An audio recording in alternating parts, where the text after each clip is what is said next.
Hello. So this is our first vlog of what maybe will be more. I don't know, right? So today is our anniversary. Happy 3 years, my love. Happy 3 years. And the world feels like it's ending. We are not under quarantine yet, but suspect that it'll happen soon. There is a coronavirus, COVID-19, in the world that is making a lot of people sick and hurting a lot of people and causing a lot of really crazy things to happen. Schools are closed, banks are open, schools are closed, businesses are closed. Basically, the only thing that's open right now are essential items. So grocery stores, gas stations, pharmacies. Am I missing any? No. No. Restaurants are doing takeout. Restaurants are only doing takeout. So all the millennials are having to learn how to cook for themselves right now. These millennials are doing just fine. Nolan is roasting a pork. You're a millennial too, you know that? Yes, I said these millennials. Nolan is roasting a pork. And I'm on a keto diet. I've lost 40 pounds since January, which is great. So I will have mushrooms and Nolan will have potatoes, right? Yes, great. I am not on a keto. And Nolan does not do diets. The world would really be ending if he started a diet. So although all of this crazy stuff is happening, it is our anniversary. So we exchanged gifts today. But we didn't get to go out to dinner or do something special because a lot of the things are closed and because we're practicing something they're calling social distancing. So we cannot be in large groups or crowds of more than 10 people is what the governor said yesterday. So we didn't get to go out to dinner or anything, but we exchanged some gifts and Nolan made us dinner. And it's still cooking right now. But another exciting thing is that we had our first fertility appointment today. And it was just an overview of what to expect and what kind of things we should be doing and checking and blood work and different ultrasounds and things like that. And now Chloe's coming to interrupt us and be part of the video. Chloe. Say hi, baby girl. And Coco's here too. So, back to the video. So, they talked about things that we can expect and things that we're going to have to do. And then they checked to see if, so I have to do these 2 procedures, and I don't really remember the names, but one is a dye test where they shoot up this dye into my uterus and my cervix and my fallopian tubes, and it kind of checks to make sure that there are no blockages and that sperm can reach my fallopian tubes properly. So they, right after meeting with the nurse practitioner, I believe, her name is Dana, and she was very nice today. And so after we met with her, she checked to see if there were any available appointments today. And right away, we saw that there was one, and instead of waiting for all of these things to happen and what if their office closes, we took it. So this afternoon, around 1, I had this dye test procedure done.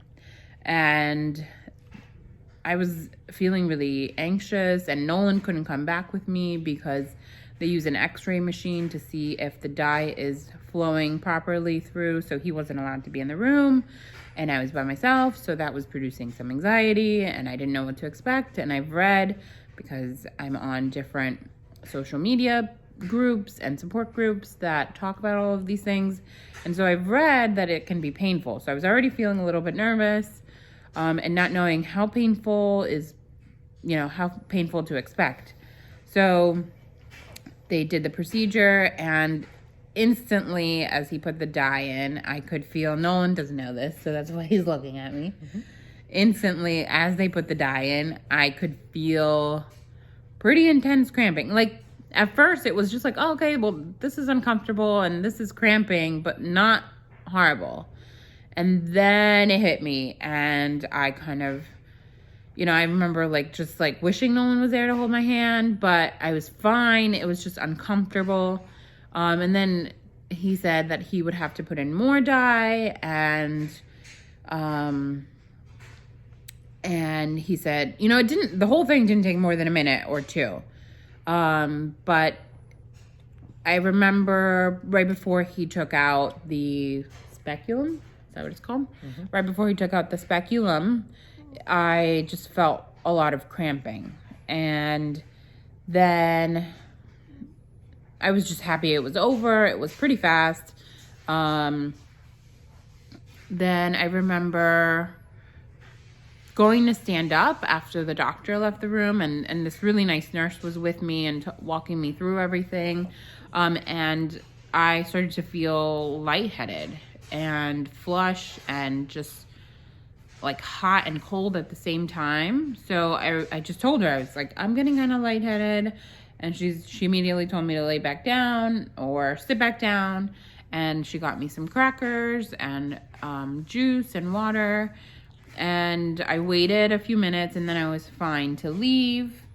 I didn't feel lightheaded anymore, but then on the car ride home, I was having a lot of cramps, and I was feeling very nauseous. And I think part of that is because I didn't have lunch because of this whole keto thing.